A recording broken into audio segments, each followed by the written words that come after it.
طلعوا معايا واحده زميلتي والولاد استنوني بره، ودخلت اوضه الكشف. ما كانش فيه ممرضه، ده اول حاجه. المفروض الدكتور يبقى فيه معاه ممرضه. بس والدكتور يعني ربنا يسامحه، يعني تحرش بيا تحرش، بس حبسناه. كيف ابتدت المحاولات؟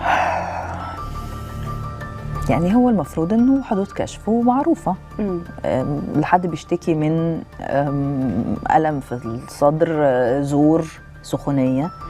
الكشف ما كانش خرج بره الحدود دي تماما، وانا يعني ودي حاجه غير اخلاقيه. لمسك باماكن معينه؟ طبعا ومن كتر الصدمه ما قدرتش اتكلم، بس كنت ببص للبنت ببرق لها، وخرج خرج مش عارف يعمل ايه.